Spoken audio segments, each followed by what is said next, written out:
اگلی 16ویں حدیث مولا کائنات کی فضیلت میں سنن ابن ماجہ کی حدیث نمبر 117۔ حضرت سیدنا مولا علی مشکل کشا کرم اللہ تعالی وجہ الکریم گرمیوں میں گرم کپڑے اور سردیوں میں ٹھنڈے کپڑے پہنا کر، اللہ اکبر۔ آپ سوچ رہے ہوں گے کہ یہ کیا الٹی بات بتا رہے ہیں بھائی، کہ گرمیوں میں تو ٹھنڈے کپڑے پہنے جاتے ہیں اور سردیوں میں گرم کپڑے پہنے جاتے ہیں تاکہ گرمی میں گرمی سے بچا جائے اور سردی میں سردی سے بچا جائے، مگر یہاں تو معاملہ الٹا نظر آ رہا ہے۔ مولا علی تو گرمی میں گرم کپڑے پہن رہے ہیں اور سردی میں ٹھنڈے کپڑے پہن رہے ہیں۔ تو کسی نے پوچھا تو آپ رضی اللہ عنہ نے ارشاد فرمایا، رسول اللہ صلی اللہ علیہ وآلہ وسلم نے غزوہ خیبر کے دن مجھے بلانے کے لیے کسی کو بھیجا تو اس وقت میری آنکھیں دکھ رہی تھیں۔ مشہور و معروف واقعہ ہے خیبر کا، جہاں پر اللہ رب العزت نے مولا کائنات کو فتح نصیب فرمائی۔ تو آپ فرماتے ہیں کہ اس وقت میری آنکھوں میں درد تھا، میری آنکھیں دکھ رہی تھیں۔ میں نے بارگاہ رسالت میں آپ صلی اللہ علیہ وسلم میں حاضر ہو کر سارا ماجرا سنایا کہ میری آنکھوں میں تکلیف ہے، تو آقا کریم علیہ السلام نے اپنا لعاب دہن، اپنا تھوک مبارک میری آنکھوں میں لگایا اور ساتھ میں یہ دعا بھی فرمائی، اللہم اذہب عنہ الحر والبرد، یعنی اے اللہ علی سے گرمی اور سردی کو دور فرما۔ بس اس دن سے مجھے نہ تو گرمی لگتی ہے نہ ہی سردی لگتی ہے۔ سبحان اللہ سبحان اللہ، کیا شان ہے۔ اور یہاں پر مصطفیٰ جان رحمت کا بھی تو مقام دیکھیں کہ جس کے تھوک مبارک میں، لعاب دہن مبارک میں اللہ نے شفا رکھی ہو تو اس کی ذات کا عالم کیا ہوگا۔ اور مولا کائنات کے حق میں دعا فرما دی کہ نہ علی کو آج سے سردی لگے، اے اللہ علی سے گرمی کو بھی دور فرما اور سردی کو بھی دور فرما۔ تو اس لیے مولا علی گرمی میں گرم کپڑے پہنتے اور سردی میں سرد کپڑے یعنی ٹھنڈے کپڑے پہنا کرتے۔ کیوں؟ کیونکہ نہ ہی آپ کو گرمی لگتی تھی نہ ہی آپ کو سردی لگتی تھی۔ سبحان اللہ سبحان اللہ۔ 17ویں حدیث مولا کائنات کی فضیلت میں صحیح بخاری شریف کی حدیث نمبر 3009۔ غزوہ خیبر کے موقع پر سرکار دو عالم صلی اللہ علیہ وآلہ وسلم نے ارشاد فرمایا، لَأُعْطِيَنَّ الرَّایَةَ غَدًا رَجُلًا يُفْتَحُ عَلَى يَدَيْهِ يُحِبُّ اللَّهَ وَرَسُولَهُ وَيُحِبُّهُ اللَّهُ وَرَسُولُهُ۔ سبحان اللہ، یعنی کل میں اس مرد کو جھنڈا دوں گا جس کے ہاتھ پر اللہ نے فتح لکھی ہوگی اور فتح جس کے نصیب میں ہوگی، اور وہ شخص اللہ اور رسول سے محبت کرتا ہے اور اللہ اور رسول بھی اس سے محبت کرتے ہیں۔ اور پھر اگلے دن کس کے ہاتھ میں جھنڈا دیا گیا؟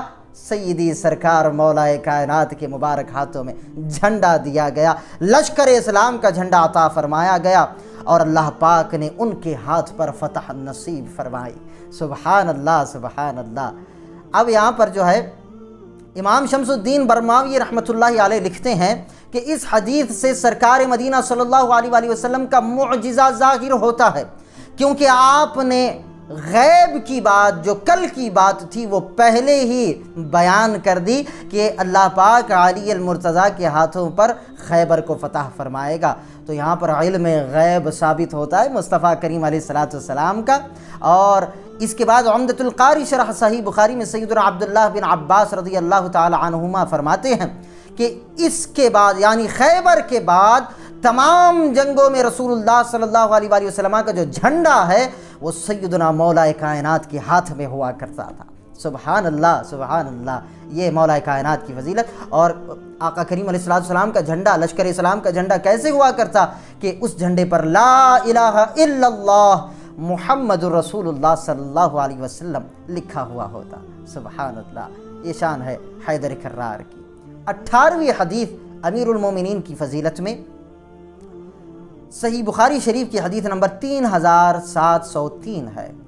سرکار مدینہ قرار قلب و سینہ صلی اللہ علیہ وآلہ وسلم ایک مرتبہ حضرت سیدنا علی المرتضیٰ کرم اللہ وجہ الکریم کے گھر تشریف لائے اور حضرت بی بی فاطمۃ الزہرا یعنی اپنی شہزادی رضی اللہ عنہا سے دریافت فرمایا کہ تمہارے چچا زاد تمہارے شوہر یعنی علی کہاں ہیں؟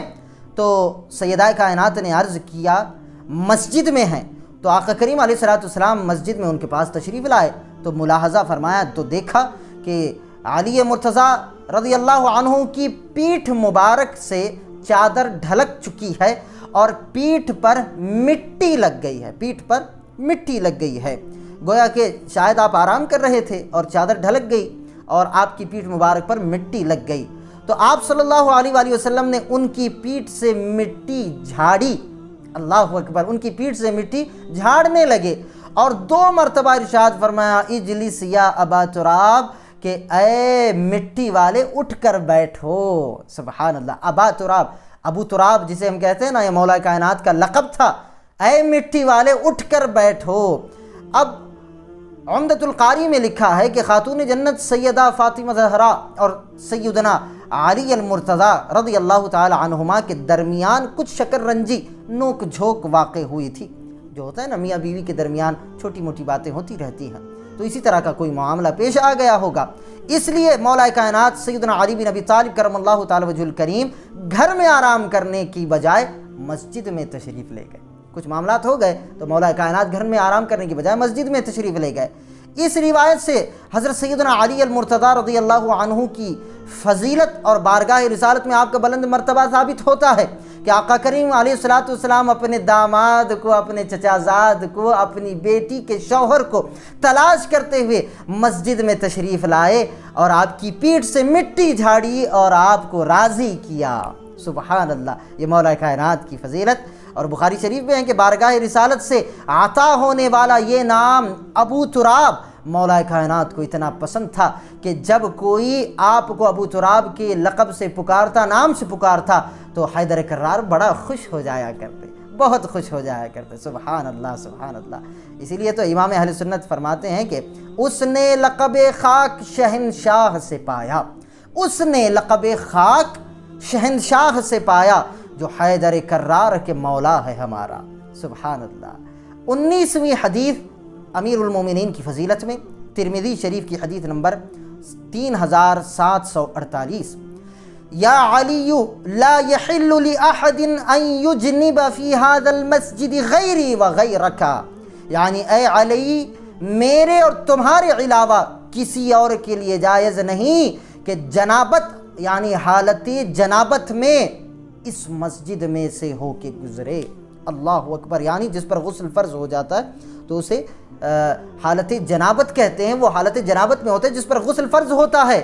اور سرکار نے فرمایا اور ایسی حالت میں جو ہے امت محمدی کے لیے حکم ہے کہ وہ مسجد کے صحن میں بھی، مسجد کے احاطے میں بھی داخل نہ ہو، لیکن یہاں حیدر کرار کو یہ فضیلت بارگاہ رسالت سے دی جا رہی ہے کہ اے علی، حالت جنابت میں کسی کو جائز نہیں ہے کہ وہ مسجد سے گزرے، اس مسجد سے گزرے سوائے میرے اور تیرے۔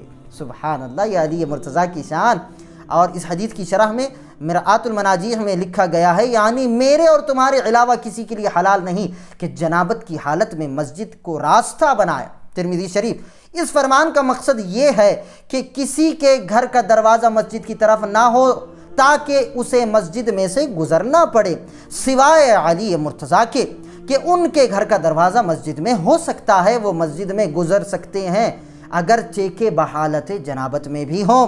یہ حکم رسول اللہ صلی اللہ علیہ وآلہ وسلم کی حیات ظاہری میں تھا۔ کیونکہ وفات کے قریب مصطفیٰ جان رحمت صلی اللہ علیہ وسلم نے فرمایا تھا کہ جس کا دروازہ مسجد میں ہو وہ بند کر دیا جائے سوائے ابو بکر کے دروازے کے، وہ کھلا رہے گا۔